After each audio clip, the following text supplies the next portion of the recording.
Ang nakaraan, simula nung nakuha ng skeleton si JJ, ay hindi na muling nakita ni Mami si JJ.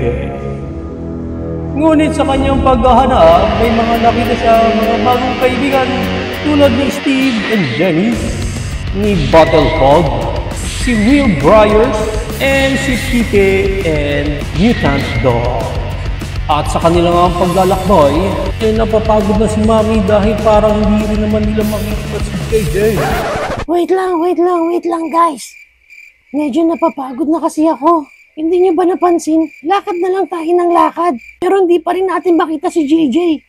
Ang malupit nun, ang dami na natin naghahanap pero hindi pa rin natin siya makita. Hindi ko tuloy alam kung makikita pa natin si JJ ko. Ay naku, Mami, huwag ka mag-alala. Sure ako, makikita pa rin natin si JJ. Oo nga, huwag lang tayo mawalan ng pag-asa. Tama, tuloy-tuloy lang tayo sa paghahanap. Alam niyo, salamat sa inyong lahat. Pinapatibay niyo yung loob ko para makita pa rin natin si JJ. Pero as of now, wala tayong mapagtanungan. Hindi natin alam yung lugar na to. What the fuck, boy? Sino ka naman? Ang maraming bagay, alam ang lahat ng bagay.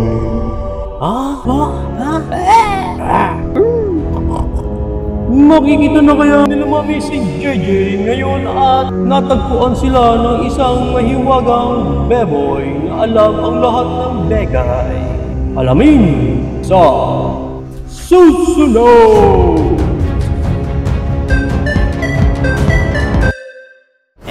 Here's the lamp na review natin for today. This is the Minecraft Creeper Light with music and light. Technically, Creeper Light yung box natin pero yung pinakalaman sa loob is obviously naman si Pig. Pero mukhang napalitan lang siguro ng box. Nagkamali siguro dito. Anyway, ganyan yung pinaka-style ng packaging niya. Yan, sa likod wala nang nakalagay. Creeper Light lang ulit. Pero hindi naman si Creeper pinaka-light natin sa side. Ganyan. Ibabaw and sa ilalim.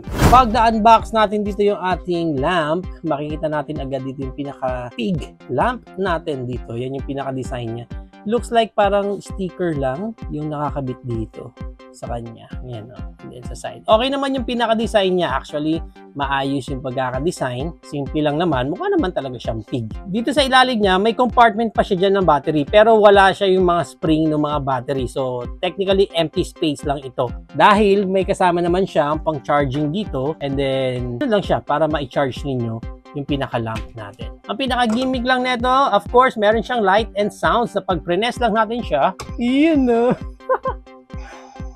Ang ganda ng ilaw niya, no? Ang ganda ng ilaw ng pinaka-pig natin dito. Ayan. Maliwanag naman eh. Okay naman yung pinaka-itsura niya dito. Yun nga lang, pag pinipress nyo siya, yung sound niya, ayun o, pang creeper. Ayan. Yung mag-explode na yung creeper. So again, I don't know kung nagkapalit lang ng box dahil creeper light ang nakalagay dyan pero si pig yung design. Pero yung sound niya, creeper din. So looks like yung pinaka-design niya ang pinakamali. Kasi yung sounds niya okay, creeper naman eh. Si pig lang talaga ang itsura niya dyan. Now, para sa size niya, ang size natin dito is yung pinakataas ng lamp, 3.75, almost 4 inches na rin kasi siya. Yung lapad niya, 3 inches.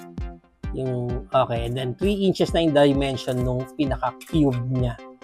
Okay, 3.75 kasi included pa yung pinaka-stand niya dito sa ilalim.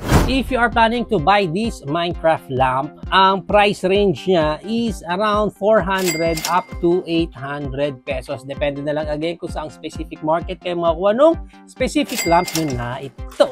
There you have it now, guys. Ito na ang ating Minecraft night lamp. What do you think of this lamp? Is it a go for you or no for you? Whatever thoughts, please comment it down below.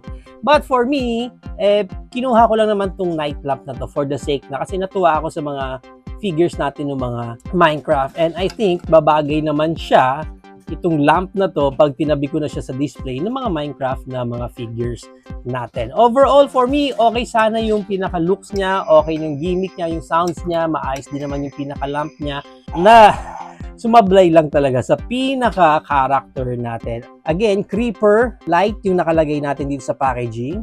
Creeper din yung sound niya. But yung design niya is pig.